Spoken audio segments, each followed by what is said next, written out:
জয়গুরু বন্দে পুরুষোত্তমম পরমপিতা রাতুল সৃজনের শতকোটি প্রণাম জানিয়ে আপনাদের সবাইকে আন্তরিক আনন্দিত জয়গুরু জানিয়ে আজকের ইষ্ট প্রসঙ্গ শুরু করছি।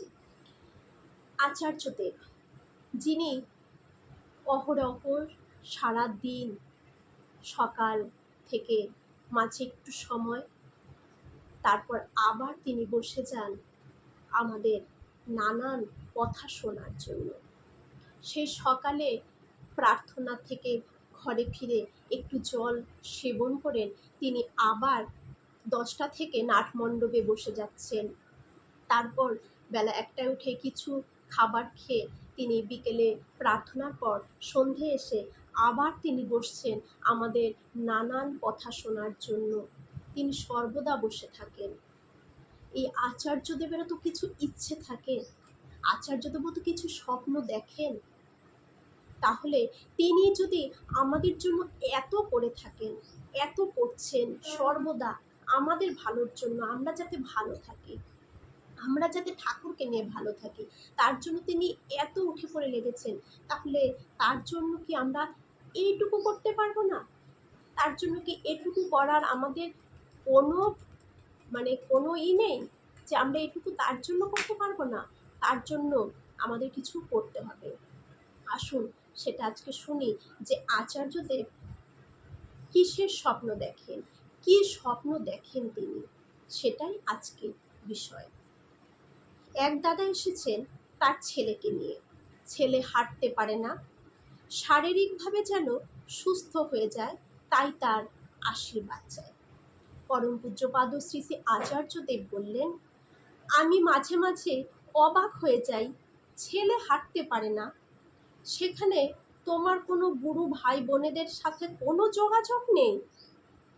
তারা তোমাকে কোনো সঠিক ডাক্তার বা কোনো ট্রিটমেন্টের পথ বলে দিচ্ছে না? তুমি এত দূর পয়সা খরচ করে এসেছো এটা বলতে যে ছেলে হাঁটতে পারে না? এই আমরা বৃহত্তর জীবনের শরীর, আমরা তো এই যে গুরু ভাই বোনেরা, আমরা কিন্তু একে অপরের শরীর, আমরা ওই একই পরম পিতার কিন্তু সন্তান। তাই কেউ অসুস্থ হলে, কারো কোনো সমস্যায় পড়লে আমরা যদি তাকে এইটুকু সলিউশন দিতে না পারি, কোনো ভালো ডাক্তারের কথা যদি তাকে বলতে না পারি, কোনো এইটুকু, সেটা নেওয়া নিক না নিক সেটা তার ব্যাপার, কিন্তু আমাদের কর্তব্য কি আমরা কেউ বিপদে পড়লে তাকে যেন একটু ভালো সলিউশন দিতে পারি। কারো অসুখ হলে তাদের একটা ভালো ডাক্তার, যে যে সমস্যা আছে সেই অনুযায়ী তাকে যেন আমরা সেটা হেল্প করি। এটাই কিন্তু একটা ইষ্টকর্ম। যে এত দূরে এসেছো পয়সা খরচ করে যে আমার ছেলে হাঁটতে পারছে না এটা জানাতে, এই আমরা বৃহত্তর জীবনের শরীর, এই আমরা ঠাকুরের কাজ করছি। আমি চাই যে আচার্যদেব খুব মর্মাহত হলেন তিনি এই ঘটনায়।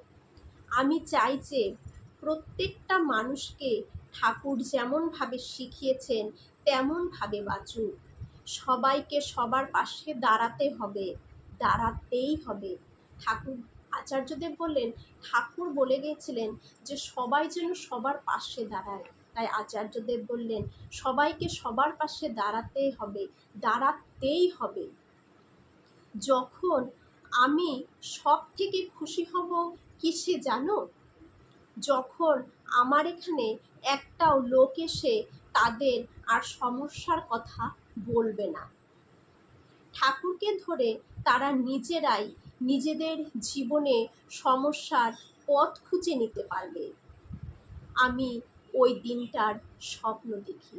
আচার্যদেব সেই দিনটারই স্বপ্ন দেখেন, যেদিন তার পাশে সামনে কোনো লোক কোনো সমস্যার কথা নিয়ে যাবেন না। আমরা অনেক সময় ছোটোখাটো যে সমস্যাগুলো নিবেদন না করলেও নয়, সেগুলোও আমরা নিবেদন করে থাকি। ঠাকুরকেও এভাবে নিবেদন করেছেন সবাই, যেটার কোনো দরকার পড়ে না, তবু ঠাকুরকে বসিয়ে রেখে একটার পর একটা নিবেদন চলত। এখন আমরা আচার্যদেবের কাছে গিয়ে দেখতে পারি যেটা নিবেদনের প্রয়োজন নেই, কিন্তু প্রচুর নিবেদনের লাইন, তাকে কতক্ষণ বসে থাকতে হয় তার কথাটা তো একবারও আমরা ভাবি না যে তিনি এতক্ষণ ধরে বসে আছেন, তারও কষ্ট হতে পারে, তারও একটু ঘরে গিয়ে বসতে ইচ্ছে করতে পারে, তার কথাটা তো আমরা একটাবারও ভাবি না। তাই আচার্যদেব স্বপ্ন দেখেন যে আমরা যে এই যে গুরু ভাই বোনেরা রয়েছি, আমরা, আচার্যদেব তো সব কথাই বলে দিচ্ছেন, সেখান থেকেই তো আমরা শিখতে পাচ্ছি, আর সেখান থেকে শিখেই আমরা কিন্তু সবাইকে বলতে পারি।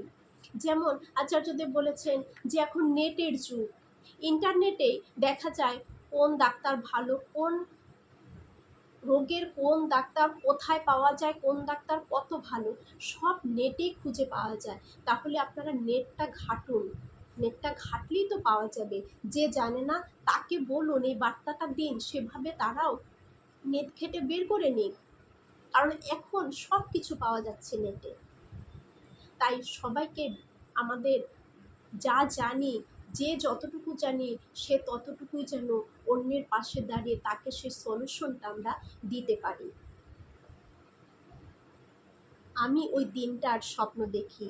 আমি স্বপ্ন দেখি যে আমি এখানে বসে আছি, আমার এখানে ভিড় নেই, চারপাশে সবাই সবার মতো ঘুরছে, আনন্দ করছে, জীবনটাকে উপলব্ধি করছে, উপভোগ করছে। তিনি স্বপ্ন দেখেন যে তিনি ওখানে নাটমণ্ডপে বসে রয়েছেন, তার চতুর্দিকে কোনো ভিড় নেই, যে যার মতন ঘুরছে ফিরছে, আনন্দ করছে, জীবনটাকে উপলব্ধি করছে। কিছুদিন আগে আমার এখানে একটি লোক এলো, বলল, দাদা আমার ব্যবসা পড়ে গিয়েছিল, চাকরি বাকরি কিছুই পাচ্ছিলাম না, গুরু ভাইরা মিলে আমার চাকরি জোগাড় করে দিয়েছিল। আমাকে গুরু ভাইরাই আমার জীবনের বিপদ থেকে টেনে তুলেছিল। আমি এই গল্পটা চাইছি। মানে এক গুরু ভাই চাকরি চলে গিয়েছিল, অন্য গুরু ভাইরা মিলে তাকে একটা চাকরি, একটা কাজের যোগান দিয়েছিল। সে বলল যে সেই গুরু ভাইরা আমাকে বিপদের থেকে টেনে তুলেছিল। আচার্যদেব বলছেন এই গল্পটাই আমি চাইছি, এটা যেন সবার মুখে আমি এই গল্পটা শুনতে পারি। আমি এটাই বোঝাতে চাইছি, যেমন আমার ঘর সংসার আছে তেমনি থাক, আরও বৃদ্ধি হোক, কিন্তু আমার ঘর থেকে এক চিমটি চাল, এক চিমটি ডাল যদি দেই, আমার কিছু কমবে না। এইভাবে সবাই যদি পাশেই দাঁড়ায়, একজনের সারা মাসের খোরাক জোগাড় হয়ে যাবে। আমার ঘরে যদি আলো থাকে, আমি জানালাটা খুলে দেব, যাতে রাস্তা দিয়ে কেউ যাওয়ার সময় পথটা আলোকিত থাকে। দেখুন কত, মানে কতটা ভিতরে সরলতা বা ভেতরের মুক্ত অবস্থা হলে এই ভাবনাগুলো আসে, যে আমার ঘরে যদি আলো থাকে আর রাস্তাটা যদি অন্ধকার থাকে, আমি আমার জানালাটা খুলে দেব, ওই ঘরের আলোটা যাতে জানালা দিয়ে বাইরের রাস্তায় যায়, যাতে অন্য কারো যেতে অসুবিধে না হয়, তার কোনো বিপদ না হয়। তুমি আগে মানুষের পাশে দাঁড়াও, মানুষ তোমার পাশে দাঁড়াবে। আমি আগে দাঁড়ালেই তো আমার পাশে দাঁড়াবে। আমি যদি না দাঁড়াই তাহলে আমার পাশে কিন্তু কেউ আসবে না। এইটা হলো সব থেকে বড় আশীর্বাদ। এটা হলেই কাজ হয়ে যাবে, নচেত ভক্ত সেজে ঠাকুর ঠাকুর করে কোনো লাভ নেই। তাহলে আচার্যদেবের স্বপ্নটাকে কি আমরা পূরণ করতে পারি না? আমরা যে যতটুকু জানি, ডাক্তারের বিষয়ই হোক, কোনো বিপদেই হোক, যেমন এই যে জানালা খুলে দিয়ে কারো একটু হেল্প করা, যে রাস্তা দিয়ে যাচ্ছে তার কোনো যেন বিপদ না হয়, কারণ রাস্তাঘাটে অনেক সময় অনেক পোকামাকড়ও থেকে যায়, সেই বিপদে যেন না পড়ে, কোনো সচ্ছলভাবে যেন সে এগিয়ে চলতে পারে, এইটুকু করতেও তো পারি, এটাও একটা ইষ্ট কাজ। আচার্যদেব বলেছেন ডিপোর্টতে যেতে পারছেন না, যারা যাচ্ছে তাদেরকে টোটো ভাড়াটা দিয়ে দিন, তাতেও আপনার ইষ্ট কাজ হয়ে যাবে। কতভাবেই আমরা ইষ্ট কাজ করতে পারি, শুধু ঠাকুর পুজো দিলে ইষ্ট কাজ হয় না। এই কর্মগুলো, ছোট ছোট কর্মগুলো করলেই ইষ্ট কাজ ফুলফিল হয়। আর আচার্যদেব সে স্বপ্নই দেখছেন যে আমরা গুরু ভাইরাই প্রত্যেকের পাশে দাঁড়িয়ে সবাইকে সহযোগিতা করে যেন তাদের জীবনটাকে, সকলের জীবনটাকে যেন আমরা সুন্দর করে দিতে পারি। এটা করলে ঠাকুর খুশি হবেন, আচার্যদেব খুশি হবেন। আমরা এইটুকু কি আচার্যদেবকে খুশি করতে পারবো না?